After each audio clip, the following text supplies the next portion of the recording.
자, 이제 IT 본부 본격적으로 시작해보죠.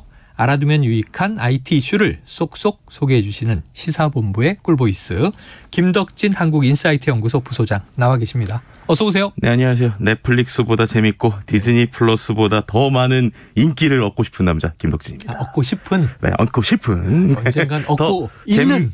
재미있고 싶은 네, 김덕진입니다. 재미있는, 얻고 있는 이렇게 얘기할 때가 올 거예요. 네. 자, 글로벌 이 OTT 서비스들이 이번 달부터 국내에서 본격적인 경쟁을 시작한 거죠, 이미. 네, 맞습니다. 뭐 2016년 1월에 넷플릭스가 우리나라 들어왔고요. 11월 4일에 애플 TV 플러스가 이제 SK 브로드밴드와 협력해서 들어왔죠. 네. 그리고 11월 12일 디즈니 플러스까지 들어오면서 뭐 국내 토종 OTT뿐만 아니라 글로벌 거대 서비스들이 모두 다 우리나라에서 이제 전쟁을 치르고 있다라고 보시면 될 것 같고요.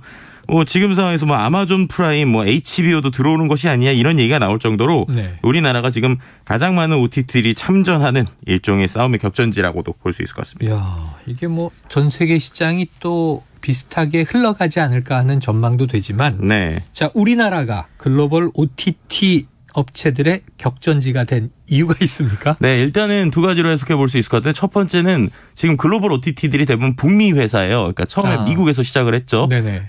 미국이 이제 포화 상태가 됐습니다. 미국 시장은? 네, 그렇죠. 그 다음으로 눈을 돌린 게 이제 아시아 시장인데요. 생각을 해보면 아시아 하면 또 우리나라 한류 콘텐츠 끝내주잖아요. 콘텐츠의 네, 강국. 그렇죠. 이제 그러니까 이게 아시아 시장에 통할 만한 콘텐츠 때문에 처음에 시작한 게 넷플릭스가 우리나라에서 오리지널 콘텐츠를 시작을 했었던 것이죠.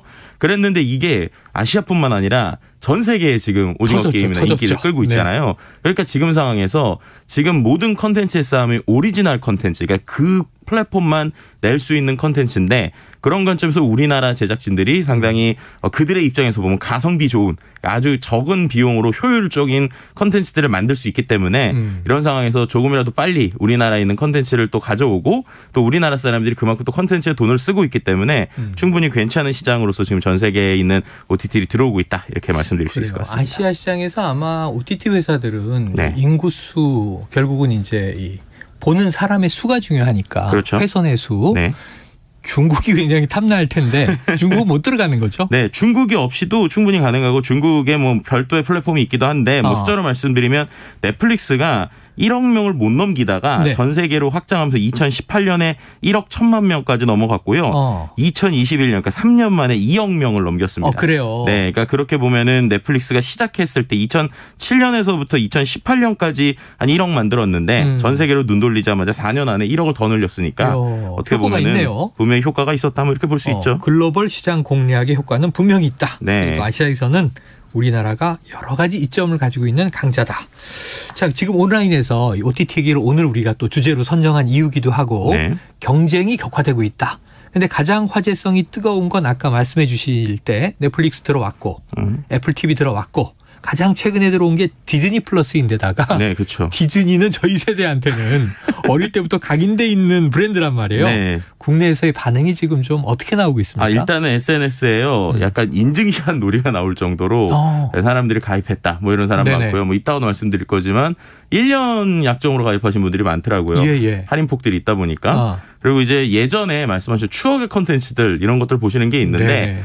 저만 하더라도 저희 와이프랑 어제 저도 이거 가입해서 보다가 그 흑백의 그 월트 디즈니니까는 흑백의 것을 봤어요. 흑백 만화. 네, 흑백의 미키마우스를 봤습니다. 미키마우스. 네. 그러니까 그런 옛날 거부터 지금 거까지 다 있다 보니까 콘텐츠 제왕이라고 불리는 이 디즈니가 아무래도 들어오면 이게 아무래도 영향력이 있을 수밖에 없고요. 네. 두 번째는 아기 있는 집은 안 할 수가 없어요. 왜냐하면 원래 디즈니를 갖고 영어로 이렇게 교육하시는 분들이 많았는데 엄청나죠. 이번에 디즈니 플러스 들어오기 한 달 전에 IPTV에 있던 디즈니 채널이 다 없어졌습니다. 있었는데 콘텐츠가 싹 사라졌군요. 네, 그러니까 아예 채널 자체가 없어진 거죠. 그러니까는 기존에 뭔가 교육용이나 디즈니를 공중 이제 그 IPTV TV를 통해서 보신 분들은 어쩔 수 없이 이제 보기 위해서는 디즈니 플러스를 해야 되는 뭐 이런 상황이라고 보시면 될 것 같습니다. 야, 그러니까 어릴 때의 추억의 디즈니, 뭐 미키마우스, 도널드 덕, 뭐 보고 싶어요. 그러면 여기에 가입해야 되는 거고. 그렇죠. 뭐 자녀가 있는 집은 또 디즈니 관련 교육 콘텐츠를 보여주려면 가입해야 되는 거고. 네, 뭐 실제 숫자로 보더라도 미국에서 아까 말씀드린 넷플릭스가 구독자 1억 명 모으는데 10년 걸렸거든요. 네네. 디즈니 플러스가 2019년에 시작하고 1년 만에 1억 명이 됐어요. 그리고 또 이제 아직 네. 마블이나 여러 컨텐츠가 있다 보니까 이제 컨텐츠 제왕이다라는 게 정말 이야기 될 정도로 이렇게 급성장하는 모습을 보여줬죠. 야, 거기다가 디즈니가 또 우리가 쉽게 생각하면 뭐 주로 디즈니랜드에서나 볼 수 있는 만화, 네. 영화 캐릭터만 생각하지만 영화도 대단하죠. 뭐 어마어마하죠. 네, 뭐 픽사 우리가 알고 있는 픽사도 있고 마블 시리즈, 마블도 뭐, 그렇고 뭐 등등등 또 이제 뭐 여러 채널들도 있죠. 뭐 디스커버리나 여러 다큐멘터리. 그것도 디즈니 거예요. 그리고 뭐 미국에 있는 공중파 채널 몇 개들 이런 것들도 다 이제 디즈니 거다 보니까 원체 컨텐츠가 많은 상황이다. 뭐 이렇게 설명드릴 수 있을 것 같습니다. 이야, 어마어마합니다. 자, 글로벌 OTT 서비스 가격들 어때요? 일단은 우리나라에서 구독료 기준으로 좀 설명을 드리면 구독료. 네, 한 달에 디즈니 플러스는 9,900원입니다. 이게 이제 기본형 중에 가장 비싼 건데 근데 이게 또 비싼 게 아닌 게 넷플릭스 같은 경우에는 9,500원에서 14,500원까지거든요. 그러니까 제일 저렴한 거라면 화질이 뭐 안 좋거나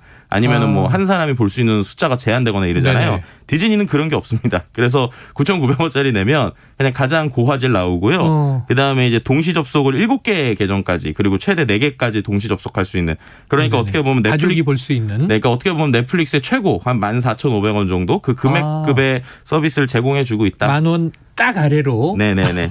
홈쇼핑 가격처럼 9,900원. 그리고 또 이게 또 이번에 1년 구독하면 16% 할인 더해서 99,000원에 하거든요. 그래서 1년 네. 약정한다고 얘기하신 거구나. 예, 네네. 그런 상황이 있고요. 또 애플 TV 같은 경우는 가격은 제일 저렴해요. 한 달에 6,500원인데 이거는 약간 이제 그 진입 장벽이 있죠. 네. 그러니까 안드로이드 사용자들은 볼 수가 없고 아하. 네, 애플 기기를 사용하시는 분들, 네네. 혹은 애플 TV나 셋톱박스 있으신 분들은 이제 사용할 수 있는. 이게 셋톱박스가 별도죠. 네네네. 애플이. 그 부분이 좀 다르다라고도 볼 수 있을 것 같습니다. 그래요. 참 뭐 제휴업체는 국내 통신 3사가 네. 대부분 이제 인터넷을 가가호 제공하고 있으니까 이제 가입이 되는 것이고 이 컨텐츠의 양은 어디가 제일 많고 적어요? 가격 현재 대비? 상황에서는 제가 볼 때는 이제 우리가 봤었던 컨텐츠라도 디즈니 자체가 좀 풍부하다고 밖에 할 수가 없어요. 이게 뭐 한 세기 이상. 네. 그죠? 아시겠지만 한 세기 이제 가까이. 또 이제 한 가지 이슈가 넷플릭스 같은 경우는 이제 오리지널 컨텐츠를 요즘에 늘렸지만 예전에 이제 보면은 제휴했던 컨텐츠들이 많단 말이에요. 네네네. 그래서 원래 넷플릭스에 디즈니 컨텐츠가 많이 있었습니다. 네, 그랬는데 이제 디즈니가 쑥 빠져나왔겠네요. 네, 그래서 저만 하더라도 토이스토리를 저희 아기 때문에 넷플릭스를 봤는데 어느 순간 토이스토리 3가 없어지는 거예요. 그런 뭐 이런 이슈들이 생기다 보니까 결국에는 이제 이렇게 시장이 바뀌었다고 볼 수 있을 것 같고 반대로 디즈니 입장에서는 우리가 이렇게 컨텐츠 많이 갖고 있는데 굳이 넷플릭스에 주지 말고 우리가 하자. 뭐 이런 관점에서 좀 시작했다라고도 볼 수 있을 것 같습니다. 자, 컨텐츠의 강자였던 디즈니가 이 OTT 유통 서비스에 뛰어든 이유도 있을 것 같고 일단 시장 강자가 들어왔는데 그러니까 이 시장을 막 개척하고 있던 넷플릭스는 우린 10년 동안 모았는데 1억인데 1년에 1억을 모아?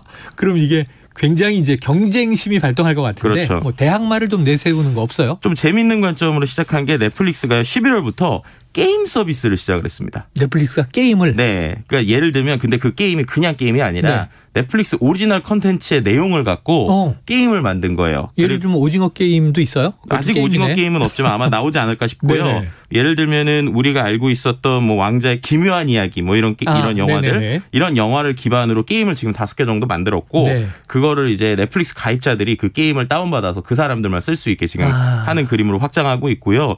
두 번째는 이제 국내에서 이제 올해 이제 가장 기대되는 컨텐츠 중에 하나인데 아머드 사우루스라고 이게 공룡 그 컨텐츠가 있어요. 공룡 이름 같네요. 네, 그래서 애들 보는 컨텐츠. 근데 어른들도 즐길 만한 컨텐츠인데 이게 지금 넷플릭스에 이번에 나와서 키즈 부분 1위를 했고요.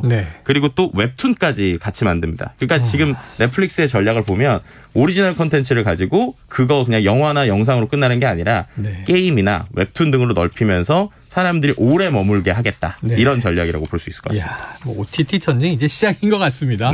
컨텐츠의 왕국에서 게임 왕국으로 또 어떤 서비스로 확장이 될까요? 무시무시하네요. 네, 특히 국내 서비스들은 이럴 때 더 정신 차리고 자기들이 잘할 수 있는 거를 열심히 해야 생존하지 않을까라고도 볼 수 있을 것 같습니다. OTT 서비스들 재미있고 많아지고 있지만 KBS에 대한 많은 사랑 청취자분들께 부탁드리면서 자, 오늘 김덕진 한국인사이트 연구소 부소장과 IT본부 함께했습니다. 고맙습니다. 네, 감사합니다.